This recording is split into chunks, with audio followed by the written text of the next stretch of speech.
You're sitting there. You know exactly what you need to do. It's not even that hard. And yet, you can't make yourself start. You end up doing something completely pointless instead, something you don't even enjoy, and then you feel worse than before. If that sounds familiar, here's the most important thing you need to hear. This is not a productivity problem. It's not laziness. It's not a lack of willpower. It's an emotion problem. And once you understand that, the whole thing starts to make sense. What procrastination actually is. For decades, psychologists studied procrastination as a time management issue. The assumption was that people who procrastinate are bad at organizing their time or don't understand priorities. That framework turned out to be almost completely wrong. The research that shifted everything came from Dr. Fuschia Sirois and Dr. Pychyl. Their work, published in 2013, reframed procrastination entirely. It is not about managing time. It is about managing emotions. Specifically, it is about avoiding negative emotions associated with a task: boredom, anxiety, self-doubt, frustration, resentment, by doing something, anything, that provides a short-term mood improvement instead.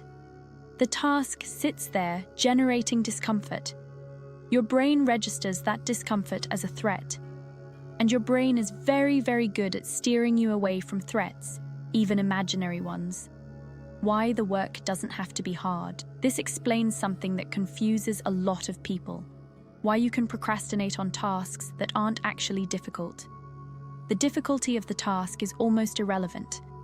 What matters is the emotional association your brain has with it. A simple email can feel impossible to send if it carries emotional weight. A difficult conversation, a fear of rejection, an expectation of being judged. A straightforward piece of work can feel paralyzing if it's attached to a belief like, what if I do this and it still isn't good enough? Your brain isn't avoiding the task. It's avoiding the feeling it predicts the task will produce. And crucially, the avoidance works. In the short term, it genuinely does reduce discomfort. You pick up your phone and the bad feeling temporarily lifts. This is what makes procrastination so persistent. It is immediately rewarded every single time. The part nobody talks about. Here's where it gets more uncomfortable. Research shows that the negative emotion you're trying to avoid is almost always worse in anticipation than in reality.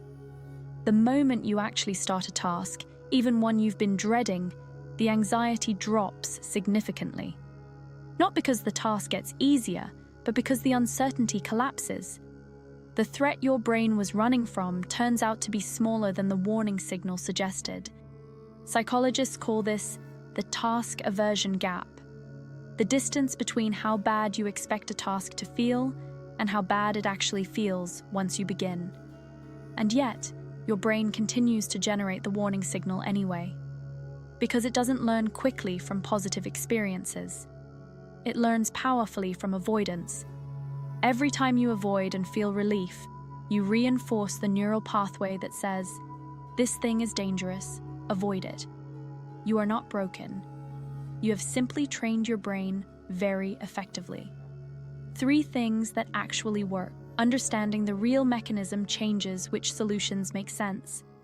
The first is to shrink the task until the emotional barrier disappears. Not, I need to write this report, but I will open the document and write 1 sentence. That's it. The goal is not to trick yourself into doing more, though often you will. The goal is to make the emotional prediction inaccurate. Your brain predicted danger. You opened a document. Nothing bad happened. That, repeated, rewires the association. The second is to name the emotion explicitly before you start. Research in effective labeling shows that naming what you feel, I'm anxious about this, or I'm bored just thinking about it, reduces the intensity of the emotion by engaging the prefrontal cortex. You are not suppressing the feeling, you're processing it. And a processed emotion has far less power to drive avoidance behavior. The third is to decouple self-worth from output. A significant proportion of chronic procrastinators are high achievers who delay because they have tied their identity to doing things perfectly. Not starting is psychologically safer than starting and producing something imperfect. If this resonates, the work is not about productivity strategies, it's about recognizing that your value is not conditional on your output.